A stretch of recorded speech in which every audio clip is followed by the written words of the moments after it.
हाँ जी बेटा जी, क्या हाल चाल आप सबका। तो धुरंधर सीरीज के सेकंड एपिसोड में आप सबका स्वागत है। क्वेश्चन एकदम मस्त, मतलब जो काम आने लायक चीजें वही, स्ट्रेटेजी वही। कल कुछ बच्चे पूछ रहे थे सर ये क्वेश्चन मिलने कहाँ से, पीडीएफ कहाँ से मिलेगी। बेटा वीडियो की डिस्क्रिप्शन में देखो, गूगल ड्राइव का ना लिंक दिया होगा, उसे कॉपी करके जरा क्रोम में डाल दो, वहां से ड्राइव खुल जाएगी। कोई बंदा असेस कर सकता है, सारे क्वेश्चन वहां पड़े होंगे सीरियल ऑर्डर में। बाकी ज्यादा दिक्कत परेशानी हो तो मेरे नंबर पे व्हाट्सएप कर दो, मैं भेज दूंगा। तो काम शुरू करते हैं बेटा। कल वाली स्ट्रेटेजी है, ऑन हो जाना, कॉपी साथ रखना।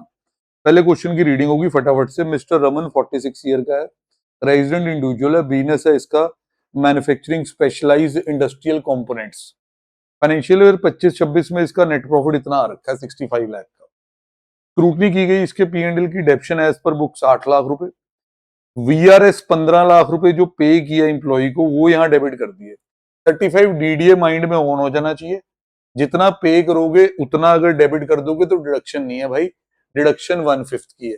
तो ये डिसअलाउ करना, 1/5 अलाउ करना। साइंटिफिक सर्च के लिए 4 लाख रुपए नेशनल लैब को दे दिए हैं। ऑप्ट आउट करना होगा, ऑप्ट आउट करना होगा तो डिडक्शन मिलेगी, डिफॉल्ट में डिडक्शन नहीं है। एक्सचेंज लॉस 3 लाख रुपए एक बैंक को, due to adverse exchange rate fluctuation. अब इसने बैंक से लोन लिया लगता है फॉरेन करेंसी में। अब वो डॉलर आपको बताइए अक्सर महंगा हो जाता है, तो उस वजह से इसका नुकसान हो रहा है। ऐसी बातें अकाउंट्स में AS 11 में तो बहुत सुनी होती हैं, टैक्स में इन गलियों में लोग कम ही जाते हैं। अब देखते हैं। This relates to repayment of principal amount of foreign currency loan, जो आपने एक मशीन इंपोर्ट की थी उसके लिए था। Sir exact section is 43A, कम पढ़ा जाता है, ये पढ़ा। मैं आपको मोटी मोटी बात समझा देता हूँ, एक बार मेरे साथ आप पढ़ना चाहते हैं पढ़ भी सकते हैं। This section provide where assessee acquired any asset from the foreign country for the purpose of his business और प्रोफेशन, और due to change thereafter in exchange rate of two currencies, उसमें इंक्रीज डिक्रीज आ जाता है liability में at the time of making of payment, whether whole और part. तो भाई उसका करना क्या है इंक्रीज डिक्रीज का, थोड़ा आगे जाके लिखेगा। The following values may be changed with respect to increase decrease. पहली चीज आ गई एक्चुअल कॉस्ट। क्या कह रहा है, अगर एसेट खरीदने के लिए लोन लिया, लोन में बढ़त या गिरावट आ गई फॉरेन करेंसी फ्लक्चुएशन के कारण, तो एसेट की एक्चुअल कॉस्ट को बढ़ा देना। अगर लोन में बढ़त आती है, लोन कम होता है, तो एक्चुअल कॉस्ट को कम कर देना। बाकी अगर वो कैपिटल एक्सपेंडिचर साइंटिफिक रिसर्च वाला एसेट है तो वहां ये चीज करनी है। In short, if the loan is taken for the purchase of fixed asset, loan में इंक्रीज आया तो एसेट की वैल्यू बढ़ जाएगी, लोन में डिक्रीज आया वैल्यू कम हो जाएगी। P&L में नहीं आता, यहाँ एक्सचेंज डिफरेंस P&L में नहीं आता। ये बंदा P&L में ले चुका है। काफी सीरियस इफेक्ट होने वाले हैं इस चीज के। फ्रेट चार्जेस 45,000 रुपए कैश सिंगल डे ट्रांसपोर्टर को। तो बेटा अब आप समझ सकते हैं कि ये ट्रांसपोर्टर वाला कल भी आपका चेक हुआ था, फिर आ गया। एमएसएमई को 2 लाख रुपए। अब एमएसएमई में किसको पेमेंट हुई है देखो, माइक्रो को, रॉ मटेरियल के लिए इनवॉइस इस दिन का। रिटर्न एग्रीमेंट अलाउड अ पेमेंट, बस बस भाई, इतना लंबा पीरियड नहीं चलता होता। पेमेंट कब हो रही है, डिसअलाउ होगा। बैड डेट रिकवरी, भाई जो सीरीज देख रहे हैं कल वाली है तो पहला मौका आपका, मैं नहीं पढ़ूंगा। अब आ गया जी और एक बहुत प्यारा section, amount credited to P&L में नंबर 2 चीज देखो क्या है। Sold a commercial building, held a stock and trade, real estate बेटा स्टॉक एंड ट्रेड की तरह। सेक्शन 43CA कम यूज होता है, पर जब आता तो जान ले लेता भाई। 43CA में आप एक्टिव हो जाए। बिल्डिंग कितने की बेची है, 1.5 करोड़ की। एग्रीमेंट इस दिन हो गया था, एडवांस 10 लाख आया था। Sir 43CA is like 50C in capital gain. वही स्टैम्प ड्यूटी वैल्यू 110%, वो सारा वही कहानी। सर दो stamp duty value, agreement date की भी वैल्यू है, बाद की वैल्यू है। अगर तो एग्रीमेंट डेट पे पेमेंट सही तरीके से हुई है तो एग्रीमेंट डेट की एसडीवी लेना। सर 10 लाख रुपए यहाँ तो क्रॉस चेक से आए हुए हैं, ये तो सही तरीका नहीं है। अकाउंट पे ही चेक, अकाउंट पे ही ड्राफ्ट, और बाकी आपके डिजिटल मीन्स उनमें क्रॉस चेक तो आता नहीं। तो इस दिन की stamp duty value is redundant, irrelevant. अब रजिस्ट्रेशन डेट, अब भाई 1.5 करोड़ तू कह रहा है, उसका 110% कर लो, 165 आता है। ये तो उससे भी ज्यादा है, तो कंसिडरेशन तो इसे माना जाएगा। अब संभालना कैसे मुन्ना, ये समझियो। आइटम क्रेडिट टू P&L में इन्होंने 1.5 करोड़ की सेल दिखाई है, ये तो इतना ही क्रेडिट करेंगे ना जितने में बिका है। पर सेल कंसिडरेशन इनकम टैक्स में कितनी मानी जाएगी, 170 लाख। तो यहाँ अगर किसी भी तरह की कमी है तो ये समझ ले बेटा कि जो नेट प्रॉफिट तेरा आया हुआ है वो 1.5 करोड़ की सेल दिखा के आया होगा, जबकि ये सेल होनी चाहिए 1 करोड़ 70 लाख। बाकी तू समझदार है, क्या करना है। सारा नहीं ना बता रहा कि बच्चों ने थोड़ा आप भी तो करना है। एडिशनल इंफॉर्मेशन क्लियरली कहा गया कि ये P&L में नहीं है। इंप्लॉइज का कंट्रीब्यूशन होता था पीपीएफ ईपीएफ में 1.5 लाख रुपए, जो आपने उनसे रिकवर कर लिया नवंबर में, फिर मिट गया पीएफ अथॉरिटी को। भाई साहब मई अगले साल, इसकी डेट तो दिसंबर में आती होती है। और ये एक ऐसा खतरनाक कंट्रीब्यूशन है कि 22410 जो इनकम की डेफिनेशन देता है, वहां आपकी इनकम बन जाता है। डिडक्शन सिर्फ तभी होती है अगर पीएफ एक्ट की ड्यू डेट के अकॉर्डिंग जमा कराओ। यहां तो आप बहुत लेट हो गए। ट्रैप पता क्या है? 43B में ले जा, और 43B में इंप्लॉयर कंट्रीब्यूशन जाता है, इंप्लॉई नहीं। जिसको ये बात आती है, बेटा ये कमेंट मैं रिक्वेस्ट कर रहा हूं, जरूर लिख देना कि कौन सा कंट्रीब्यूशन 43B में जाता है। सर इंप्लॉयर, इंप्लॉई वाला नहीं। समझे? और बड़े धांसू पॉइंट देखो, धुरंधर सीरीज है भाई। 11025 को मिस्टर रमन ने परमानेंटली ट्रांसफर कर दी बिल्डिंग मैन्युफैक्चरिंग बिजनेस में। अच्छा, ये कौन सी बिल्डिंग हुई भाई? ये बिल्डिंग पहले खरीदी गई थी स्पेसिफाइड बिजनेस के लिए, वेयर हाउसिंग करता था एग्रीकल्चर की।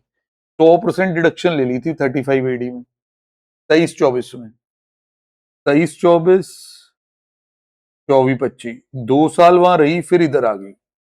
कलेश पड़ेगा सर, बहुत ज्यादा कलेश पड़ेगा। 8 साल वाली कुछ कहानी आपको याद होगी। ओरिजिनल कॉस्ट 1 करोड़ है बिल्डिंग की।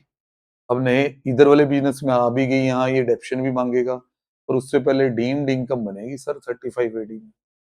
चैलेंज है भाई, पहले खुद सॉल्व करियो, फिर डिस्कशन होगी।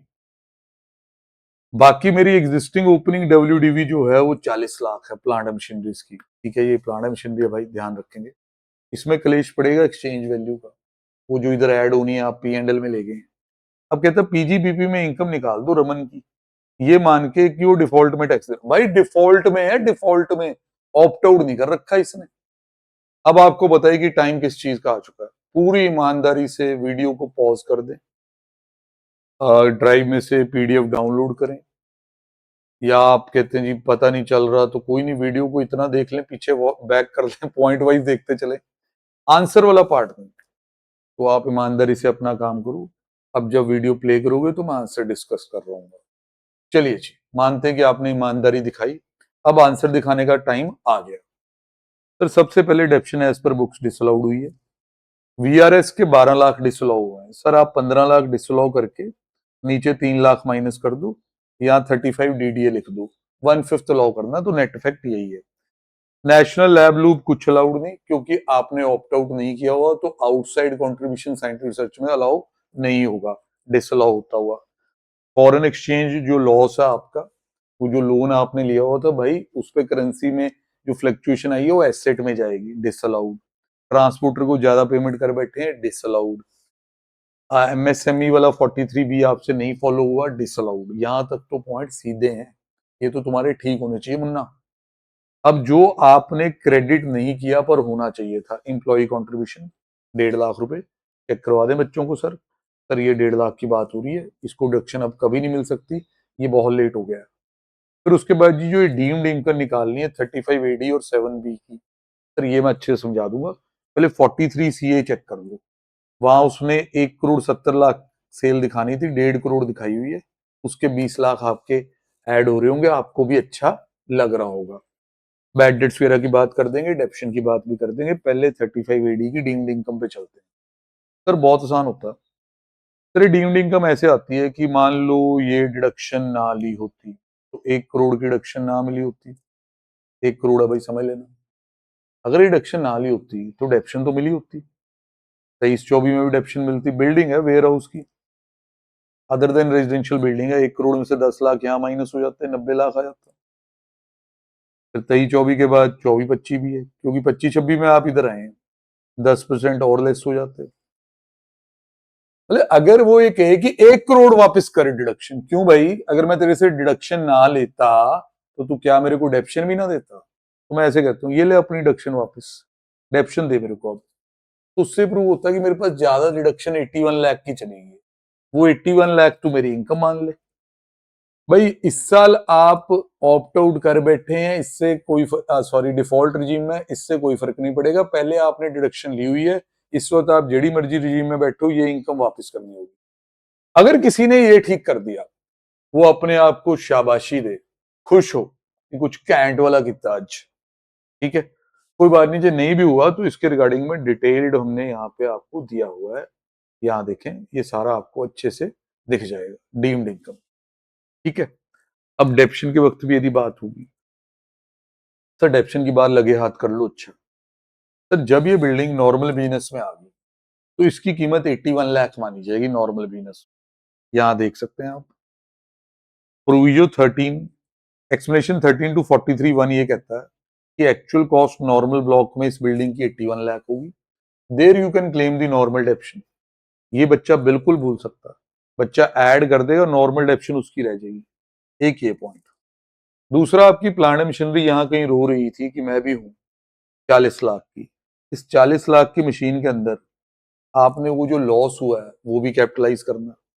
तो इसके रिगार्डिंग भी हमारी नोटिंग यहाँ बनी हुई है। वैसे तो आप समझदार बच्चे हैं, 40 लाख के अंदर 3 लाख का लॉस ऐड करके 43 लाख करना है, उसके ऊपर आपको जी 15% ऑप्शन मिल जाएगी। एडिशनल की तो यहाँ बात करनी ही नहीं, क्योंकि बंदा डिफॉल्ट में। पॉइंट बहुत प्यारे हैं सर, पेपर की सिचुएशन समझो, प्रेशर कुकर सिनेरियो होता है वहां पे, वहां गलतियां हो सकती हैं। तभी मैं कहता हूँ रोज यहाँ पे सीखो, और थोड़ा मेरा भी सोच लिया करो, कोई कमेंट कमेंट लिख दिया करो यार, चंगा लगता है, बंदू लगता है कोई है भाई जो सुन रहा है, तो उसके लिए आप काम करते हैं, ठीक है। नालायक बेशरम ऐसे ही चले जाते हैं कहीं, तो सच में वाकई बहुत बेशरम। देन उसके बाद आता है जी आपका bad debt recovered. Bad debt recovered sir ये कल वाला है, बच्चों को मौका दो, उन्होंने ठीक किया होगा। देखो यहाँ क्या हुआ है, 1 लाख 20 हजार रिकवर हुआ है। ओरिजिनल डेट 3 लाख का था, राइट ऑफ हो रखा था, इसने 1 20 पी&एल में डाल दिए पर ये ने आपको 1.5 लाख ही अलाउ किया था, तो आपका तो डिसअलाउड अर्लियर ही 1.5 लाख है, रिकवरी तो उससे ऊपर है ही नहीं। तो ये 120 पे कहाँ टैक्स देने चले मुन्ना, पूरा का पूरा माइनस कर लो। ये था जी क्वेश्चन। एक एक चीज के प्रॉपर नोट्स दिए हुए हैं, अच्छे से सीखें, पढ़ें इनको। मैं वीडियो को ज्यादा लंबा नहीं खींच सकता होता। अब हमने यहाँ 43A कॉमन मिस्टेक्स जो आप पूछते हो, 43A कोई आम सेक्शन नहीं, हर बच्चे को नहीं आता होता, तो स्ट्रेस देना जरूरी है।